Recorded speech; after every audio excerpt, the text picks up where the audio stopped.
والصلاة والسلام على رسوله من كان نبيا وآدم بين الماء والدين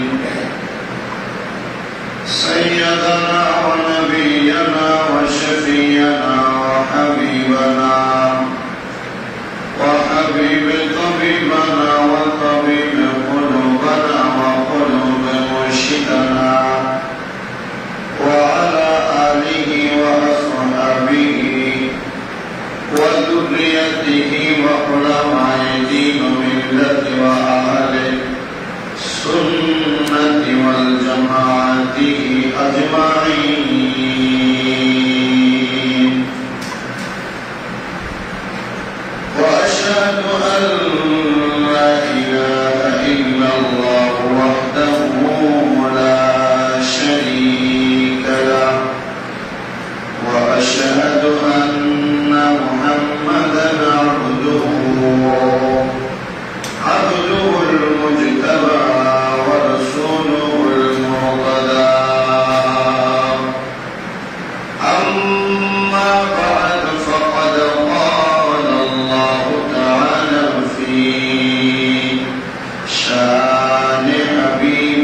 মহান আল্লাহ জাল্লা শানুহু রব্বুল ইজ্জত জাল্লা জালালুহু ওয়া আম্মা নাওয়ালুহু আমাদের সবাইকে আল মসজিদ বাইতুল্লাহ আল্লাহর ঘরে এই জুমা নিয়ে আসার বসার তৌফিক দান করেছেন।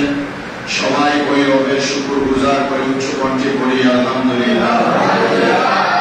আসলে জুমার নামাজে জুমার খুতবার আলোচনায় যখন যে বিষয়টি আসে, আমরা যারা জুমার খেতাবতের দায়িত্ব পালন করি আমাদেরকে সেই বিষয়ে আপনাদের কাছে কথাগুলো বলা লাগে। আমি চেষ্টা করব আজকের আলোচ্য বিষয়ের উপরে আপনাদেরকে কিছু পরিমাণ হলেও আলোচনা শ্রবণ করানোর, আর আপনারা চেষ্টা করবেন আমার আলোচনা শোনার পর একটু পরিমাণ হলেও সে আলোচনার উপর আমল করা। আল্লাহ তাআলা আমাদেরকে সে আমল করার তৌফিক দান করুন বলে বলুন আমিন। আপনারা বলেন নামাজ কার ইবাদত? আল্লাহ। নামাজ আজকে চালু করবেন কার ইবাদত? নামাজ আল্লাহর ইবাদত। রোজা কার ইবাদত? আল্লাহর ইবাদত। হজ কার ইবাদত? ঈমান আনা এটা কার ইবাদত? আল্লাহর ইবাদত। গভীর মনোযোগ দিবেন। আমার আল্লাহ তাআলা কোরআনুল কারীমের মধ্যে যেমন ভাবে বান্দাদের উপর নামাজকে আল্লাহর ইবাদত হিসেবে খাস করলেন, আল্লাহ তাআলার ইবাদত যে বান্দার উপর আবশ্যক করা হয়েছে সেটা হলো ফরজ। কি ফরজ? নামাজ আল্লাহর ইবাদত, রোজা আল্লাহর ইবাদত, হজ আল্লাহর ইবাদত, ঈমান আনয়ন করা আল্লাহর ইবাদত, নামাজ আদায় করা ফরজ ইবাদত, রোজা আদায় করা ফরজ ইবাদত, হজ আদায় করা ফরজ ইবাদত, ঈমান আনয়ন করা ফরজ ইবাদতের অন্তর্ভুক্ত। আল্লাহ নামাজ যদি ছেড়ে দেওয়া হয় শাস্তিটা কি হবে? আমার আল্লাহ তাআলা আমার দয়াল নবী রাহমাতুল লিল আলামিন নবীর মাধ্যমে জানিয়ে দেয় উম্মত 3,64,000 মতান্তরে 68,000 বছর এক ওয়াক্ত নামাজ কাজা করার কারণে আল্লাহ তাআলা আপনারা আমারে দুজকের আগুনের মধ্যে ফুরাইব। নামাজ ছাড়লে না, শুধু কাজা করলে এই গুনাহ। যদি একটা ফরজ ইবাদতকে কাজা করার কারণে আমার আল্লাহ তাআলা আপনারে আমারে এমন গুনার ভাগীদার করে, এবার শুনেন বাবারা, নামাজ ফরজ ইবাদত, রোজা ফরজ ইবাদত, যাকাত ফরজ ইবাদত, হজ ফরজ ইবাদত। এই ফরজ ইবাদতগুলো ছেড়ে দেওয়ার কারণে আল্লাহ তাআলা আমাদেরকে জাহান্নামে ফুরাবে। আজকের জুমার আলোচনার যে বিষয় সেটা হলো পিতামাতার অধিকার। এই পিতামাতার অধিকার সন্তান পালন করা নামাজ যেমন ফরজ, সন্তান মা বাবার খেদমত করা অধিকার পালন করা তেমন ফরজ। নামাজ ছাড়লে তেমন শাস্তি হবে। আম্মা আব্বার খেদমত, আম্মা আব্বার অধিকার সন্তান যদি বুঝে না দেয় তার তেমন শাস্তি হবে। পরে হুজুর সন্তান মা বাবার অধিকার কেমনে বুঝে দিবে? একটা সন্তান চিন্তা করা দরকার। তোমার মা তোমার আব্বা জান তোমার দুনিয়ার জমিনে বড় কষ্ট কইরা জন্ম দেওয়ার পরে তোমার লালন পালন করেছে, এটার জন্য এই মা বাবার প্রতি একটা সন্তানের সবচাইতে বেশি দায়িত্ব থাকে। আল্লাহ এই দায়িত্বটার মধ্যে আপনি বলেন না সবচাইতে বড় দায়িত্ব কোনটা? আমার আল্লাহ তাআলা ঘোষণা করে বান্দা ওয়া ক্বাদা রাব্বুকা আল্লা তা'বুদু ইল্লা ইয়্যাহু ওয়া বিল ওয়ালিদাইনি ইহসানা। আল্লাহ বলেন আর আপনার প্রতিপালক নির্দেশ দিয়েছেন, আমার নবীকে বলতেছেন আপনার প্রতিপালক আপনাকে নির্দেশ প্রদান করেছে তিনি ব্যতীত তারা যেন আর কারোর ইবাদত না করে এবং তারা যেন তাদের পিতা মাতার প্রতি সত্য ব্যবহার করে, সৎ আচরণ করে, সদাচরণ করে, সুন্দর ব্যবহার করে। আল্লাহ আপনি কেন বললেন এই দুনিয়ার মানুষ যেন আল্লাহ ছাড়া কারোর ইবাদত না করে এবং দুনিয়ার জমিনের মধ্যে তারা যেন মা বাবার সাথে সদাচরণ করে। আমার আল্লাহ তাআলা কোরআনুল কারীমের মধ্যে আবার ঘোষণা করে বান্দার দলেরা, শোনো শোনো রে বান্দার দলেরা, ওয়াবুদুল্লাহ ওয়া লা তুশরিকু বিহি শাইআন ওয়া বিল ওয়ালিদাইনি ইহসানা। আল্লাহ বলে তোমরা আল্লাহর ইবাদত করো এবং তার সাথে শিরিক করবে না, আর তোমরা তোমরা তোমাদের পিতা মাতার সাথে সত্য ব্যবহার করো। আল্লাহ আপনার ইবাদত এবং শিরক করার সাথে মা বাবার খেদমতের কথা, সদাচরণের কথা আপনি কেন বললেন? আমার আল্লাহ তাআলা কোরআনুল কারীমের এই আয়াতে কারিমার তাফসীর করতে গিয়ে হযরত আল্লামা সানাউল্লাহ রাহমাতুল্লাহ আলাইহি ঘোষণা করে, তাফসীরে বাইজাবি শরীফের যিনি তাফসীরকার উনিও ঘোষণা করতেছে, আল্লাহর ইবাদত করলা, শিরক করলা না, কিন্তু তুমি তোমার ঘরের মধ্যে তোমার আম্মা আব্বার সদাচরণ করলা না, আম্মা আব্বার খেদমত করলা না, আম্মা আব্বার নির্দিষ্ট পরিমাণ দায়িত্ব পালন করলা না। আমি আল্লাহ পাক রব্বুল আলামিনের প্যারা হাবিবের একজন গোলাম ঘোষণা করলাম, তোমার নামাজ রসাত হয়ে গেল, তোমার রোজা রসাত হয়ে গেল, তোমার হজ রসাত হয়ে গেল, তোমার সকল ইবাদতগুলো রসাত হয়ে গেল। আল্লাহ তাআলা আপনার কাছে জানতে চাই, কেন নামাজ রসাত হয়ে যায়, রোজা রসাত হয়ে যায়, হজ যাকাত দান সদকা, দুনিয়ার কোনো ইবাদত আল্লাহ তাআলার কাছে কবুল হয় না। আল্লাহ পাকের প্যারা হাবিব মদিনার কামলিওয়ালা দয়াল নবীজির হাদিসে মুবারাকার মধ্যে কয়, একজন সন্তান তার পিতার অবদানের প্রতিদান কোনদিন অস্বীকার করতে পারে না। একজন সন্তান তার পিতা মাতা অবদান কোনদিন অস্বীকার করতে পারে না। ইয়া রাসূলুল্লাহ, ইয়া হাবিবাল্লাহ, পিতার কথা আগে বললেন, মার কথাটা কেন রেখে দিলেন? আল্লাহ হাবিব সাল্লাল্লাহু আলাইহি ওয়াসাল্লাম কয়, নবীর উম্মতের বলেরা, তোমার পিতা যদি তোমার আম্মা জানকে বিবাহ না করতেন, তোমার পিতার আসল থেকে, তোমার পিতার রেহেম থেকে তুমি তোমার মার রেহেমে যাইতা না। নবী গো, বুঝতে পারলাম একজন পিতার অবদান একজন সন্তানের পিছনে বেশি। আল্লাহ নবী কয়, শুধু বেশি না, উম্মত শোনো শোনো, যদি কোন পিতাকে একটা পাহাড়ের মধ্যে কৃতদাস হিসাবে বিক্রি করা হয়, ওই সন্তান যদি তার বাবাকে কৃতদাস থেকে কিনা ওই বাবাটাকে মুক্ত করে দেয়, আল্লাহর কসম ওই সন্তান তার পিতার ঋণ কোনদিন শোধ করতে পারবে না। নবী গো, কেন? আল্লাহর হাবিব কয়, তোমার পিতা প্রত্যেকটা শরীরের অঙ্গ প্রত্যঙ্গের রক্ত গুড়ায় ক্ষয় করিয়া তুমি সন্তানকে দুনিয়ার জমিনে আনয়ন করার জন্য তোমার আব্বা জান যত কষ্ট করেছে, এই জন্য দুনিয়ার জমিনের মধ্যে তোমার আব্বা জানের অবদান বড় বেশি। কিন্তু সন্তানের দলেরা আপনার হলো আপনাদের কাছে আব্বার অবদান আছে তো কথা সত্য, দুনিয়ার সমাজের মধ্যে কত আব্বা কত জায়গার মধ্যে অবহেলিত, কত আব্বা কত জায়গার মধ্যে লাঞ্ছিত বঞ্চিত। আল্লাহর দোহাই প্রথমে হাত দিয়া বলে, আমার একটা মুসলমান যদি একটা ভক্তবিন্দু যদি আমার কথাটা শুনে থাকেন, এই দুনিয়ার জমিনের মধ্যে আপনার টাকা পয়সা ধন সম্পত্তি সবকিছু একদিকে থাকবে, আপনার পিতার এক কথা আপনার কাছে একদিকে থাকবে। আমার নবী করে যদি খুশি করতে পারো, মক্কা মদিনাতে হজ করার আগে আমার আল্লাহ তাআলা তোমার আমল নামায় কার চাইতে বেশি হবে সওয়াব দান করবো। ধরে কোন সুবহানাল্লাহ, আল্লাহুম্মা সাল্লি আলা সাইয়্যিদিনা মাওলানা মুহাম্মদ ওয়া আলা আলি সাইয়্যিদিনা মাওলানা মুহাম্মদ। বাড়িতে দেরি হইলে জিমা ঘুমাইতো না, কবর দেশে মায়ের পাশে একটু রইবি না, কবর দেশে মায়ের পাশে একটু রইবি না। আল্লাহুম্মা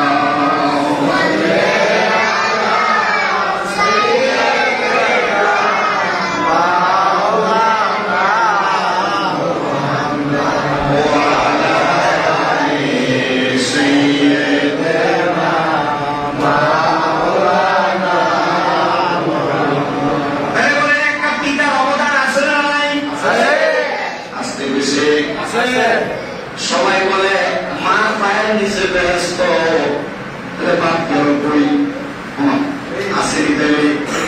বাবারও আছে।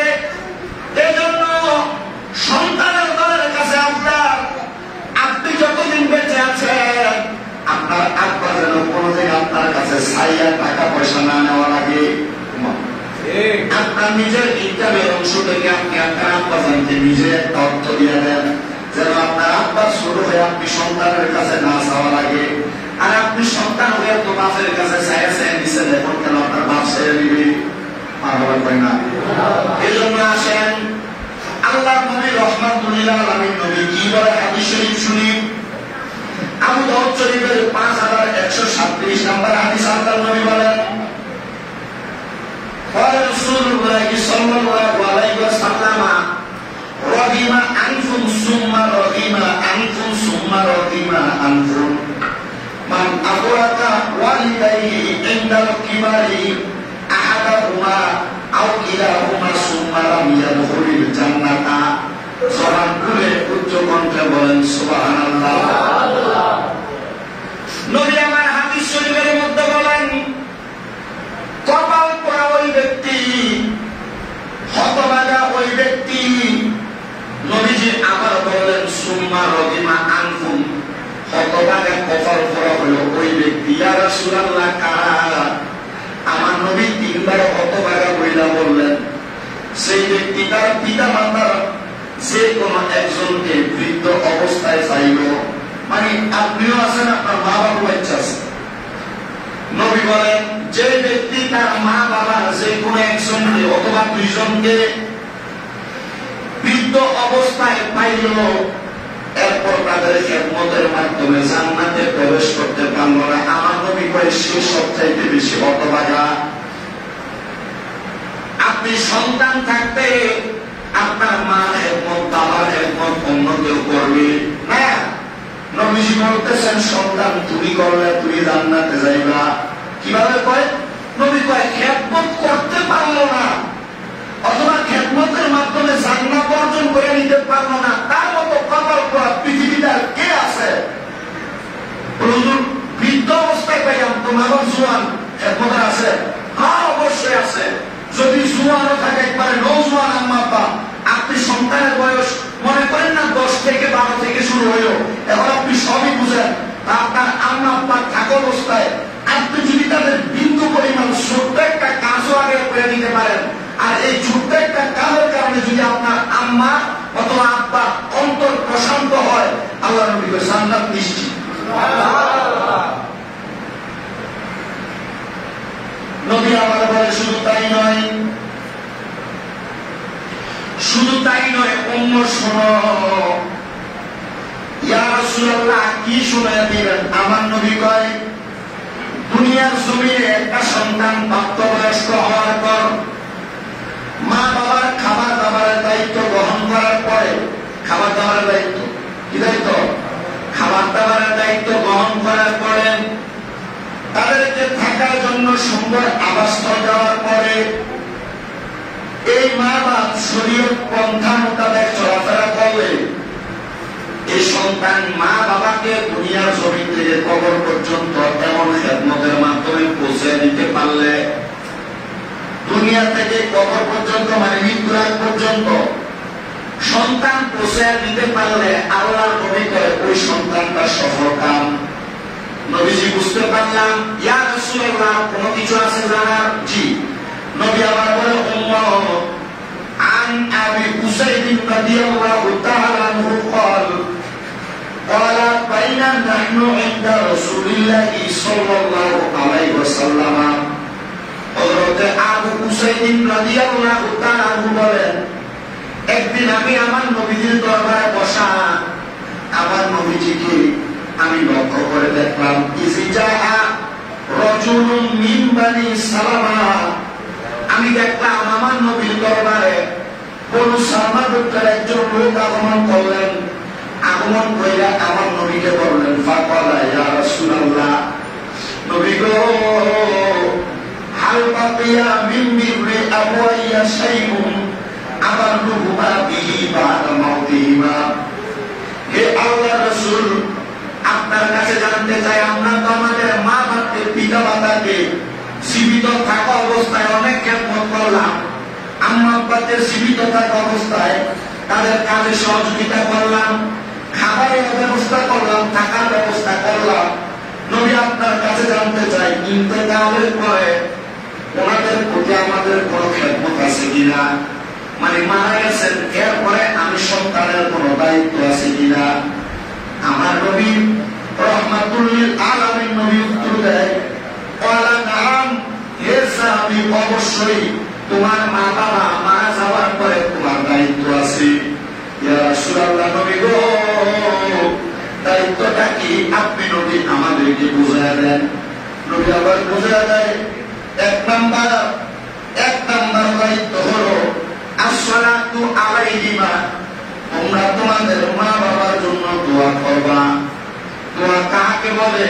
হুজুর, দোয়া ওইটাকে বলে যখন আপনার মা মারা গেল, বাবা মারা গেল, আল্লাহ দরবারে হাত তুলে বললেন, আল্লাহ, মারা যাওয়ার পরে আমার মার কবরে তার সম্পদ দেওয়া হবে না, টাকা পয়সা দুনিয়ার কোন সম্পত্তি দেওয়া হবে না। আমি সন্তান মা বাবার সবচাইতে বড় সম্পদ। দুনিয়ার জমিন থেকে কোন মা বাবা ইন্তেকাল করার পরে দুনিয়াতে মা বাবার তিনটা সম্পদ থাকে। কয়টা সম্পদ? এর মধ্যে এক নাম্বার সম্পদ হলো একটা নেককার সন্তান। একটা মা বাবা ইন্তেকাল করার পরে নেককার সন্তান যদি আমার আল্লাহ তাআলার দরবারে একবার দোয়া করে, আমার আল্লাহ তাআলা ওই নেক সন্তানের দোয়ার কারণে মা বাপকে ক্ষমা করে দেয়। বলেন সুবহানাল্লাহ। এক নাম্বার দায়িত্ব। তাহলে মা বাবা মারা যাওয়ার পরে সেবা, দুনিয়াতে থাকলে খাওয়া দিতে দিতেন, ঘুরে থাকলে দুনিয়াতে বাইচা থাকলে ফল ফ্রুট কিনে খাওয়াইতেন, দুনিয়াতে বাইচা থাকলে সুন্দর আবাসনের ব্যবস্থা করতেন। আল্লাহ নবী কয়, উম্মত বাইচা যে তোমার মারা যেতে গেছে, সাহাবী প্রশ্ন করে, নবী মারা যাওয়ার পরে কোন দায়িত্ব আছে? নবী কয় আছে। নবী গো, এক নাম্বার দায়িত্ব কি? তাহলে আমার নবী কয় মা বাবার জন্য দোয়া করা। তাহলে বলেন, আম্মা আব্বা ইন্তেকাল করার পরে আম্মা আব্বার জন্য বেশি বেশি দোয়া করা দরকার আছে না নাই? আছে। ইয়া রাসূলুল্লাহ, দুই নাম্বার দায়িত্ব নবী আমার কয়, বল ইস্তিগফারু লাহুমা। আম্মা আব্বা মারা যাওয়ার পরে দুই নাম্বার দায়িত্ব হলো আম্মা আব্বার জন্য ক্ষমা প্রার্থনা করা। দোয়া করা এক জিনিস, ক্ষমা প্রার্থনা করা আরেক জিনিস। আল্লাহর কাছে বললেন, আল্লাহ, আমার মা বাবার জন্য আপনার কাছে দোয়া চাই, আপনি আমার মা বাবাকে মাফ করে দেন। দোয়া চাইলেন একভাবে, মাফ চাইলেন আরেকভাবে। আল্লাহ বলে, বান্দা, দোয়ার মাধ্যমে যখন তুমি তোমার মা বাবার জন্য ক্ষমা প্রার্থনা করো, আমি আল্লাহ তাআলা তোমার মা বাবার জীবনের গুনাহ মাফ করে দেই। নবী কেন? আবু দাউদ শরীফের হাদিস উল্লেখ করা। আমার নবী কয়, আম্মা আব্বা ইন্তেকালের পরে কোন সন্তান যখন মুনাজাতের মধ্যে হাত দেয়, রব্বির হামহুমা কামা রাব্বায়ানি সগীরা বইলা চোখের মণিকোঠার মধ্যে একটা মাছির মাথা পরিমাণ পানি ছেড়ে দিয়া আম্মার জন্য আব্বার জন্য কান্দে। ওই পানিটা মাটিতে পড়ার আগে আমার আল্লাহ তার মা বাবার জীবনের গুনাহ মাফ করে দেয়। তিন নম্বর দায়িত্ব, ওয়া ইনফাযু আহাদিহিমা, চুক্তি কার্যকর করা, তাদের কোন ওয়াদা পূরণ করে দেওয়া। আপনার মা বাবা ইন্তেকাল করার পূর্বে আপনার মা বাবার জায়গা জমি ছিল, মনে করেন আপনার বাবার 3 ঘন্টা জায়গা। আপনার বাবা ইন্তেকালের আগে 2 লাখ টাকা ঋণ লাগিয়ে মারা গেছেন। আমাদের সমাজ বর্তমানে এমন এক অবস্থায় পড়ে গেছে, মা বাবা মারা যাওয়ার পরে 60 দিন যাওয়ার আগে অনেক ভাইরা ভাগাভাগি শুরু করে, তাই না? আল্লাহর নবী বলেন, উম্মত, 3 নাম্বার, ওয়া ইনফাযু আহাদিহিমা, তোমাদের মা বাবা ইন্তেকাল করার পরে তোমাদের দায়িত্ব হলো তাদের ওয়াদা পূরণ করা, চুক্তি পূরণ করা। মানে আপনার মা বাবা মনে করেন 3 লাখ টাকা ঋণ লাগাইল, আপনার বাবার এলাকার মধ্যে জায়গা আছে 3 ঘন্টা। আপনার মা বাবা ঋণ পরিশোধ করার আগে এই জায়গা আপনি ভাগাভাগি করতে পারবেন না।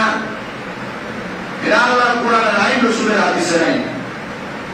আপনার যদি মন চায় 3 ঘন্টা জায়গা 1 ঘন্টা বিক্রি করলে আপনার বাবার ঋণ পরিশোধ হয়ে যাবে, 2 ঘন্টা জায়গা আপনারা ভাগাভাগি করে নিয়ে যাবেন, সম্ভব। আর যদি মনে করেন 1 ঘন্টা জায়গার দাম যা হবে, আমরা 2 ভাই 3 ভাইয়ের মধ্যে আমার আব্বার এই জায়গার অংশ আমি কিনে রাখতাম, তাই আমার বাবার ঋণ দিলাম, তাহলেও সম্ভব। কিন্তু যদি আপনি আপনার বাবার কোন ঋণ থাকে, মায়ের কোন ঋণ থাকে, আপনি পরিশোধ করলেন না, আপনি এই সম্পদ ভাগাভাগি করে আপনি নিরাল বসবাস করতেছেন। হাদিস শরীফের ব্যাখ্যাকারী মুহাদ্দিসে কেরাম বলতেছে, ওই সন্তান জালেম যারা তাদেরকে বলা হয়, জালেম রূপে তার ময়দানে মাসর উঠবে, আর ওই সন্তানের বাবা নিজে তার গলায় ধরে তাকে দুজকে আগুনে ফেলবে। আর বাবা বলতে থাকবে, এই সন্তান আমার দেওয়া জায়গা সম্পত্তি ভোগ করেছো, কিন্তু আমি কিছু ঋণ করে রাখছিলাম, ওই ঋণ তুমি পরিশোধ করো নাই, এই জন্য তোমাকে আজকে লাঞ্ছনাদায়ক আযাব এবং শারীরিক যন্ত্রণাদায়ক শাস্তি পেতে হবে। এবার বলেন, জায়গা জমি ভাগাভাগি করার আগে মা বাপ যাদের সাথে চলতো বা আত্মীয় স্বজন বন্ধু বান্ধব যারা, তারা জিজ্ঞাসা করতে হবে যে আমার আব্বাজান আপনাদের কাছে কোনো পাওনা দেওয়া আসেনি, যদি পাওনা থাকে আপনারা বলেন, আমরা পরিশোধ করবো। জানা মানে বলে কিনা, বলি কিনা? এই বনাটা শুধু বইলেই তাই মুক্ত না, পালন করা লাগবে। তো আল্লাহ নবী ওয়াদা পূরণ করা, দায়িত্ব পালন করা। নবী বলেন শুধু তাই নয়, মিন বাদি মা ওয়াসিলাতুর রাহমিল্লাতি লা তুসালু ইল্লা বিহিমা, তাদের সম্পর্কীয় আত্মীয় স্বজনদেরকে পেয়েছে, তাদের সঙ্গে সম্পর্ক বজায় রাখা। আপনার বাবা মারা গেল, আপনার মা মারা গেল, বাবা মা মারা যাওয়ার পরে ওনাদের আত্মীয় আছে না? মনে করেন বাবা মারা গেল, বাবার ভাই আছে 2-3 জন, বাবা মারা গেল, বাবার বোন আছে 2-1 জন, ফুফু আছে, মা মারা গেল, মার ভাই আছে, ভাই মামুরা আছে না, নির্বাহী মানুষ, মা মারা গেল, অনেক খালারা আছে। আল্লাহ নবী কয়, মা বাবার ইন্তেকালের পরে তোমরা তাদের সঙ্গে সম্পর্ক বজায় রাখবা। এখন যে অবস্থা হচ্ছে বা হইতেছে ভবিষ্যতে, মা বাপ মারা যাওয়ার পরে, বাবা মারা যাওয়ার পরে শাশুড়ি সম্পর্ক ভালো থাকে না, তত বেশি যদিও কিঞ্চিত পরিমাণে করে 100% 10% বা 15% দেখা যায় ঠিক থাকে। আর এটা না থাকার কয়েকটা কারণ হলো, মনে করেন বাবা মারা গেছে, জমি জমা ভাগ হয়ে গেছে, তো তাই বাকিতে তাদের নির্দিষ্ট পরিমাণ জমি জমা পয়সা নিয়ে গেছে, এখন আর এর সাথে সম্পর্ক ঠিক হলে দরকার নেই, কারণ তার জমিতে নিয়ে গেছে, তার সাথে এখন আর আমার কি সম্পর্ক? এটা করা যাবে না। আল্লাহ নবী কয় তাদের সঙ্গে সম্পর্ক ঠিক রাখবা। মুহাক্কিক আলেমগণ বলেন, যখন তোমার মা মারা যাওয়ার পরে, বাবা মারা যাওয়ার পরে, মা বাবার আত্মীয় স্বজন, চাচা জেঠা ফুফু, মামা মামি এবং বাড়ির ফুফু খালু খালা যারা, এদের সঙ্গে সম্পর্ক বজায় রাখলে তোমার একটা সৎ আচরণে, সুন্দর ব্যবহারে তারা যদি খুশি করে, আল্লাহ তাআলা তোমার মা বাপের কবরে খুশি রাখে।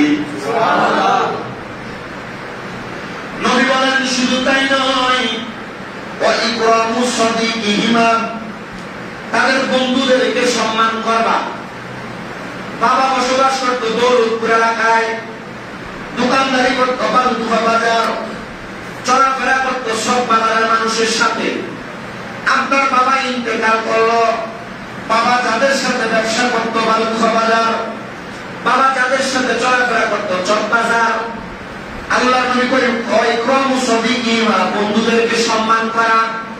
বাবা যাদের সাথে চলতো এদেরকে বাবার মতো সম্মান করবা। নবীজি কেন? নবীজি বলতেছেন, দুনিয়াতে বাবার বয়সী মুরব্বীদেরকে বাবার মতো সম্মান করলে আল্লাহ তাআলা কবরে তোমার বাবার সম্মান বাড়াইয়া দেয়। আপনার মা যাদের সাথে কথা বলতেন, আপনার মা যাদের সাথে চলাচল করতেন, আপনার মা বয়সী এলাকার অনেক মুরব্বী, আপনি ইনকাম করেন, কামাই ভালো, আল্লাহ নবী শিখিয়ে দেন উম্মত, আমার বয়সী মুরব্বীদেরকে মায়ের মতো সম্মান করবা তো করবা। যদি সম্ভব হয় মাকে যেমন একটা কাপড় কিনা দিতা আমার খুশি হইতো, তুমি তোমার মায়ের বয়সে একটা মুরব্বীকে মা মনে করে দাও। যদি দাও, যে মহিলাটা তোমার মায়ের মতো হওয়ার কারণে সামান্য পরিমাণ সম্মান অর্জন করে যে প্রশান্তি তার অন্তরে পাবে, নবী আমার কয় তোমার মা কবরে সেই প্রশান্তি পাবে। তাহলে বলেন আপনারা মা বাবার বয়সী মুরব্বীদেরকে সম্মান করার দরকার আছে না নাই?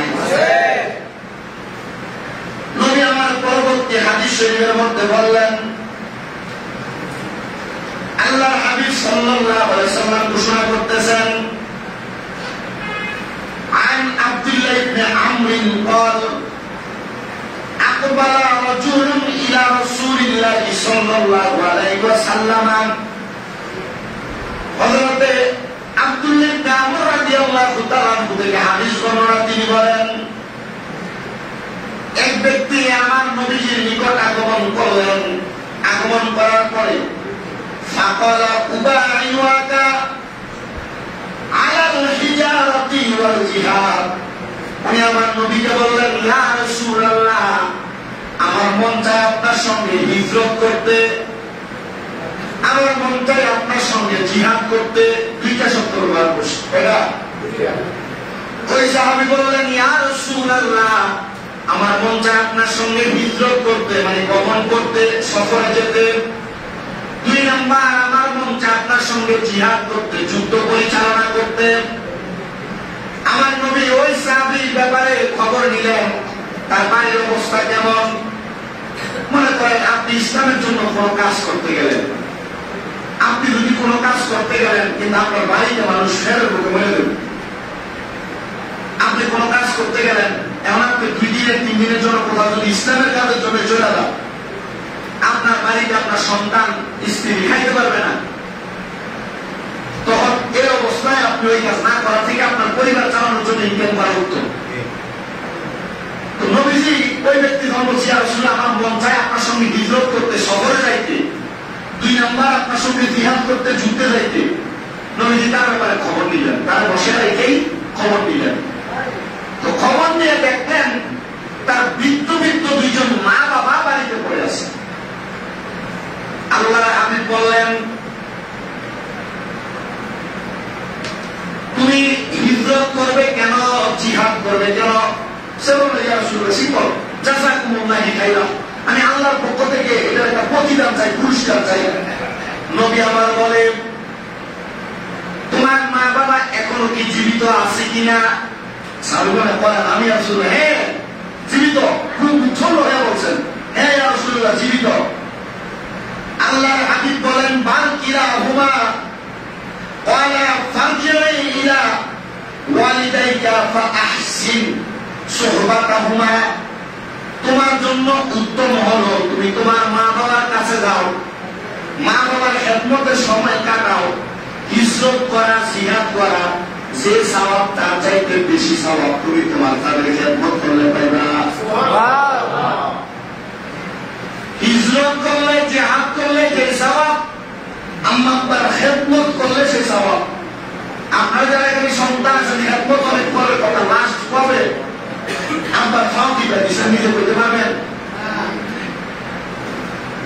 এই জন্য মা বাবার খাওয়ার বিষয়টা তো আছেই। কখনো 2-3 বায়ু যদি হন, কখনো এদেরকে সুযোগ পেলেন না। কখনো 2-3 বায়ু যদি হন, কখনো কি করবেন না, সুযোগ পেলেন না। কেন? ওনাদেরকে এতটুকু করে দিবেন, আমরা ভাই 3 জন বা 4 জন, যখন যার ঘরে মন চাই সে করে খাবেন। ঠিক আছে না? কি ঠিক? ঠিক না? বর্তমান সমাজ এটা মানেই না। আরে আমার ঘরে খাবার পাক ভালো হয় বিদায়, আমার ঘরে আমার মা সব সময় খাবে, এটা হয় নাকি? আমার বাপ আমার ঘরে সব সময় খাবে, এটা হয় নাকি? এই কপাল পুরা এতটুকু চাইলে রাখো যে তোমার মা, তোমার বাবা তোমার ঘরে খায় তো, তোমার ঘর পছন্দ করে তোমার ঘরে আসে তো, আল্লাহর রহমত বরকত সব তোমার ঘরে আসতেছে।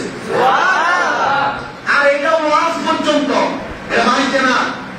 আপনার স্ত্রীর 2টা কথা শুনে আপনি খাবার দিতে চাচ্ছেন না, আপনি বাগাবাগি করতেছেন, ওনাদের খাবারের বিষয়, জুতা করার বিষয় আপনারা অনেক অধিকৃত। আল্লাহর রাস্তায় এই ব্যাপারে সবচাইতে বেশি সমীচীন থাকবেন। আর একটা জিনিস মনে রাখবেন, ওনাদের কাছে যদি আপনি পারেন দৈনিক 1 বার মাপ চাইবেন, যদি না পারেন সপ্তাহে 1 বার মাপ চাইবেন, যদি না পারেন মাসে 1 বার মাপ চাইবেন। অনেকের মনে প্রশ্ন, নাই তোমার সামনে কার কাছে? আরে আল্লাহ হাবিবের সাহাবায়ে কেরামকে নবী এভাবে শিখিয়ে দিতে নাই তো ঠিক আছে, যাদের নাই তারা মাপ চাইতে পারবে না, তোমরা দোয়া করবা। অনেক সাহাবায়ে কেরাম বলি, ইয়া রাসূলুল্লাহ আমি তো মাপ চাইবো, বাড়িতে আমার আম্মা অসুস্থ পড়ে আছে। আল্লাহর হাবিব বলছে অসুস্থ কি, ওই অসুস্থতার খেদমতের মাধ্যমে ক্ষমা প্রার্থনা করবা। এই সাহাবী নবীজি মক্কা থেকে মদিনায় হিজরত করে আসা পর্যন্ত অপেক্ষা করে। মাগো মাপ চাবো, পায়ে ধরবো। অনেক মৌলবী সাহেবরা ফতোয়া দিচ্ছে বর্তমানে পায়ে ধরে সালাম করা কি বলে কি বলে কি বলে, শিরক হবে না? পায়ে ধরে মাপ চাওয়া কেমন হবে না? এই ট্রেডিশন গুলা বর্তমান চালু হচ্ছে কি, যে মা বাবার পায়েও ধরা যাবে না, পায়েও ধরা যাবে না। আর আল্লাহর হাবিব কি শিখায় শোনেন। নবী মক্কা থেকে মদিনায় হিজরত করে চলে আসছেন। সাহাবী একজন এসে বলি, ইয়া রাসূলুল্লাহ আমার তো শখ ছিল মক্কায় বিজয় হয়ে গেলে আমি মক্কায় যাইয়া মক্কা শরীফের মধ্যে একটা চুমা খাবো চৌকারের মধ্যে। আল্লাহর হাবিব বলে, তো তুমি চুমা খাবে যাও না কেন? তারপরে যাও চুমা খাও। আল্লাহর হাবিব জানো কিভাবে? বৃদ্ধ মা বাপ করে বই আছে, কে বই আছে? বৃদ্ধ মা বাবা। নবী বলছে তো বাড়িতে যাও, বাড়িতে যে মা বাবার কদমে চুমা দাও। ইয়া রাসূলুল্লাহ শিরক হবে না? কদমে চুমা দিবে না কেমন কথা হয়? আল্লাহর হাবিব বলছে জি না, আম্মা বাবার কদমে চুমা দিলে জান্নাতের চৌকারে চুমা দেওয়ার সওয়াব পাবে। আপনি শুনতে মা বাবার লোক অন্যায় করে মাফি চাইতে আপনার মন চায় না, এলাকার মানুষ ধরে নিয়ে মাফ চাওয়ার লাগে। কি কথা বলেন? পাঁচ করতে চান না আপনি সন্তান, আপনার যে স্ত্রী এই মা বাবার খাওয়ানো নিয়েও মন্তব্য করবে। যারা করে ঝামেলা নাই, এরা কিন্তু এগুলোর বিষয়গুলা কম অবগত। কিন্তু যারা দুই তিন ভাই জুদা হয়ে গেছে না, মধ্যবিত্ত অথবা নিম্নবিত্ত ফ্যামিলি, উচ্চবিত্ত বাকি দিলাম, এই ফ্যামিলিগুলোতে ঝামেলাগুলা অ্যাভেলেবেল চলতেছে। তোর উচ্চবিত্তদের ব্যাপারে আমি সময় টিভির একটা নিউজ দেখছি, কয়েকদিন আগে ডিবিসি একটা নিউজ দেখছি। উনি বলতেছে আমার ছেলেকে যখন আমি বিবাহ করেছি 1 লক্ষ টাকা শুধু কনভেনশন হল ভাড়া নিছি। ওই ছেলেকে পড়ালেখা করানোর জন্য আমার 48 লক্ষ টাকা খরচ হয়েছে। ওই ছেলেকে আমি ভালো হসপিটালাইজ বানাইছি, ভালো একজন ডাক্তার বানাইছি। ওই বাবা এখন কোথায় নিতেছ? এক মহিলা নিজে বলছে আমার 2 মেয়ে কানাডা থাকে, 1 মেয়ে আমেরিকাতে থাকে। ওই মা এখন বৃদ্ধাশ্রমে। উচ্চবিত্তর কথা বাদ দিলাম, তবে যাদের সিনার ভিতরে আল্লাহ তাআলার ভয় আছে, ওই মা বাবার প্রতি সদাচরণের নিয়ম আছে, ওই ব্যক্তি কোনদিন এই পথগুলা ত্যাগ করবে না এবং ওনাদের প্রতি সদাচরণ ভালো ব্যবহার করবে। আল্লাহ তাআলা করার তৌফিক দান করুন। যদি আপনার লাখ টাকাও ক্ষতি হয়ে যায়, লাখ টাকাও ক্ষতি হয়ে যায়, ওনাদের অন্যায় দেখবেন আপনি চুপ থাকার চেষ্টা করেন, দেখবেন ঠিক হয়ে যাবে। চুপ থাকার চেষ্টা করেন, দেখবেন ঠিক হয়ে যাবে। আল্লাহ বোঝার তৌফিক দান করুন। তবে অনেক মা বাবা তাদের খাদ্যের বসে সন্তানের কাছে অবহেলার পাত্র হয়। ইনশাআল্লাহ আগামী জুমার আলোচ্য বিষয় হল সন্তানের মা বাবার প্রতি হক, মা বাবা সন্তানের প্রতি মা বাবার হক।